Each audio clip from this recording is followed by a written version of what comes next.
સદીઓ પહેલા સંત દેવાયત પંડિતે કહ્યું હતું કે લક્ષ્મી લૂંટાશે લોકો તણી, નહીં રાવ કે ફરિયાદ.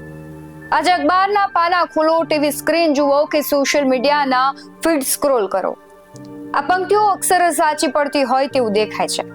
હજુ ગઈકાલે જ રાજસ્થાનની 13 વર્ષની માસૂમ દીકરી હોસ્પિટલના ખાટલે જિંદગીની જંગ હારી ગઈ. હેવાનોએ તેની માસૂમિયત કચડી નાખી. એ દીકરી સવાલ પૂછતી ગઈ છે આપણને કે મારો ગુનો શું હતો? શું મારો ગુનો માત્ર એટલો જ હતો કે હું એક દીકરી તરીકે જન્મી હતી?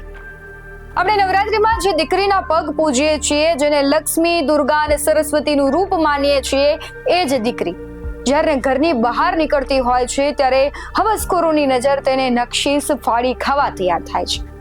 આથી કેવો સમાજ, આથી કેવી સંસ્કૃતિ!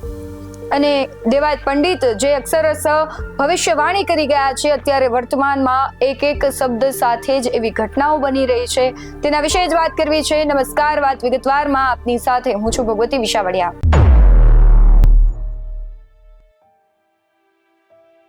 થોડી વાર માટે આપણે ભૂતકાળના પાના ઉથલાવા છે. યાદ કરો 2012ની એ દિલ્હીની ઠંડી રાત. નિર્ભયા કેસ બન્યો હતો. આખો દેશ રસ્તા પર ઉતરી આવ્યો. ઇન્ડિયા ગેટ પર કેન્ડલ માર્ચ નીકળી. લોકોના આક્રોશથી સંસદ હલી ગઈ. કાયદાઓ બદલાયા, ફાંસીની સજાઓ થઈ. આપણને લાગ્યું કે હવે બધું બદલાશે, પણ શું બદલાયું? ઇતિહાસ સાક્ષી છે કે કાયદાઓ કડક થતા ગયા, પણ નરાધમોની હિંમત ઘટવાને બદલે વધતી ગઈ છે. નિર્ભયા પછી હાથરસ આવ્યું, કઠવા આવ્યું, મણિપુર આવ્યું, કોલકાતાની ડોક્ટર દીકરીનો કિસ્સો પણ આવ્યો, અને આજે રાજસ્થાનની 13 વર્ષની માસૂમ એ બાળકી.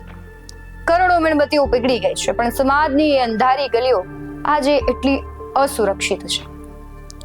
આપણે ક્યાં ભૂલ કરી રહ્યા છીએ?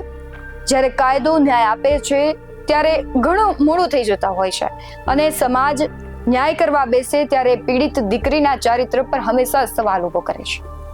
ભૂતકાળથી લઈને આજ સુધી ગુનેગારો આઝાદ ફરે છે, અથવા તો કાનૂની છટકબારીઓ શોધે છે, અને દીકરીનો પરિવાર આખી જિંદગી ઘૂંટી ઘૂંટીને જીવે છે. આ દેશ છે જ્યાં નારીને શક્તિ કહેવામાં આવે છે. આપણી સંસ્કૃતિના મૂળિયા જુઓ.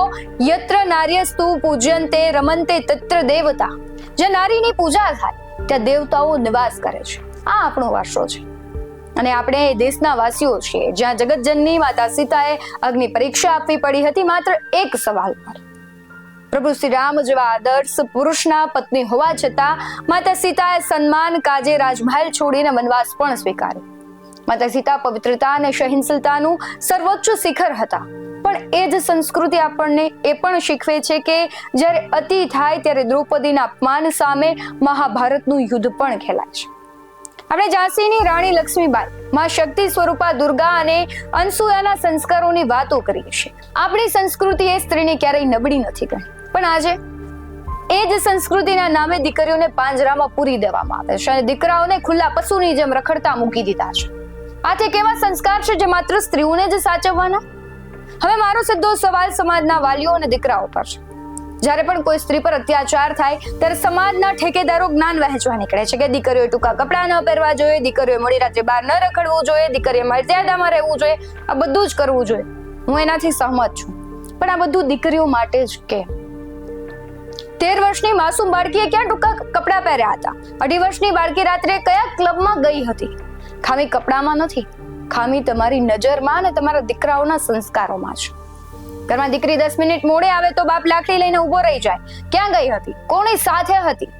પણ દીકરો આખી રાત રખડીને, દારૂ પીને, જુગાર રમીને સવારે ઘરે આવે ત્યારે એ જ બાપ ગર્વથી કહે છે કે મારો સિંહ આવ્યો. અરે તમારો સિંહ બહાર જઈને કોઈકની દીકરીને શિકાર કરે છે, એ ભાન ક્યારે આવશે? દીકરાઓને ઠપકો આપવાનો સમય આવી ગયો છે. જો દીકરીને લક્ષ્મી માનો છો તો દીકરાને કહો કે રાક્ષસ ન બને. માતા પિતાએ પોતાના દીકરાના ફોન ચેક કરવા પડશે, તેની સંગત ચેક કરવી પડશે, તેને શીખવવું પડશે કે રસ્તા પર જતી કોઈ અજાણી સ્ત્રી પણ તારા ઘરની બહેન દીકરી જેટલી જ આદરણીય છે. જો દીકરો સ્ત્રીની સામે નજર બગાડે તો પહેલો લાફો તેના ઘરમાંથી તેના બાપે મારવો પડશે. ત્યારે જઈને આ સમાજ સુધરશે. હવે વાત ભવિષ્યની કરવી છે. જો આપણે આજે નહીં જાગીએ તો આપણે માત્ર સોશિયલ મીડિયા પર રીપ અને જસ્ટિસ લખીને બેસી રહીશું તો આવનારું ભવિષ્ય અત્યંત ભયાનક હશે. જો પરિસ્થિતિ આવી જ રહી તો ભવિષ્યમાં કોઈ મા બાપ દીકરીને જન્મ આપતા પણ ડરશે. ભવિષ્ય એવું હશે કે કદાચ જ્યાં દીકરીઓ ભણવા કે નોકરી કરવા બહાર નહીં જઈ શકે, આપણે 21મી સદીમાંથી પાછા આદિમાનવના કાળમાં ધકેલાઈ જઈશું, જ્યાં કાયદો નહીં પણ જંગલ રાજ ચાલશે. પણ જો આપણે આ ભવિષ્ય બદલવું હોય તો 3 વસ્તુઓ તાત્કાલિક અસર કરવી પડશે, અપનાવવી પડશે, સુધારો કરવો પડશે. ગુનેગારોને મહિનાઓ કે વર્ષો સુધી જેલમાં મફતની રોટલીઓ તોડવાને બદલે ફાસ્ટ ટ્રેક કોર્ટમાં 6 મહિનાની અંદર વચલા ચોકે ફાંસીએ લટકાવવા પડશે. શાળામાં નૈતિક શિક્ષણ આપતા પહેલા ઘરમાં દીકરીઓને નાનું આદર કરતા શીખવવું પડશે. ના એટલે ના. બળાત્કારી કે નરાધમ ગમે તેટલો વગદાર હોય, સમાજે તેના પરિવારોને અને તેનો બહિષ્કાર કરવો જોઈશે અને બીજી વાર કોઈ આવું કરતા પહેલા ધ્રુજી ઉઠે એવો એક દાખલો બેસાડવો પડશે. હું એવું નથી કહેતી કે સ્ત્રી સાથે ખૂબ સમાજ ખરાબ જ કરી રહ્યું છે. ઘણા બધા એવા સમાજો છે, ઘણા બધા એવા લોકો છે કે સ્ત્રી સશક્તિકરણની વાત કરે છે, સ્ત્રીઓને સ્વતંત્રતા આપે છે અને ઘણી વખત સ્ત્રીઓની પણ ભૂલ હોય છે. વધારે પડતી સ્વતંત્રતા તે ક્યાંક સ્વચ્છંદતામાં બદલી નાખે છે. હું એવું નથી કહેતી કે દીકરાઓનો જ વાંક હોય છે. હું સમજુ છું, હું કહું છું કે દીકરીઓનો પણ વાંક હોય છે. પણ અત્યારે જે કેસ સામે આવી રહ્યા છે, હવે તમે નાની બાળકી છે, એની પાસે તમે કઈ આશા સમજણની રાખો? ત્યાં તો નરાધમ પર પણ આક્ષેપ લાગે. એક સ્ત્રી હોય છે કે તેના બાપ પાસે તેને સુરક્ષા જેવું એક કવચ મળે, પરંતુ એ નથી મળી રહ્યું. એના અનેક એવા કિસ્સાઓ છે. એક સ્ત્રી હોય છે કે કાકા, ભાઈ, મિત્ર પાસે એને સુરક્ષાનું કવચ મળે, પણ એ નથી મળી રહ્યું. એવા અનેક દાખલાઓ છે. મળી રહ્યું છે શું? હવે મને લાગે છે કે દીકરીઓને જાતે જ લડવું પડશે, જાતે જ પોતાની સુરક્ષા કરવી પડશે, કારણ કે રક્ષકો પણ ભક્ષકો બની રહ્યા છે. એ કિસ્સાઓને આપણે આંખ આડા ન કરી શકીએ. અને આ દેશ સીતા, દ્રૌપદી અને લક્ષ્મીબાઈનો છે. આ દેશને હવાનોનો અડ્ડો બનવા તો દઈ જ ન શકાય. સરકાર કાયદા બનાવશે, પોલીસ પેટ્રોલિંગ કરશે, પણ જ્યાં સુધી આપણી માનસિકતા નહીં બદલાય ત્યાં સુધી દીકરીઓ સુરક્ષિત નહીં થાય. આજે સવાલ કોઈ બીજાની દીકરીનો નથી, કાલે વારો તમારે કે મારા ઘરનો પણ હોઈ શકે. સવાલ તમને છે, શું તમે હજુ પણ મૌન રહેશો? શું હજુ પણ દીકરાઓની બેફામ આઝાદી પર લગામ નહીં કરશો?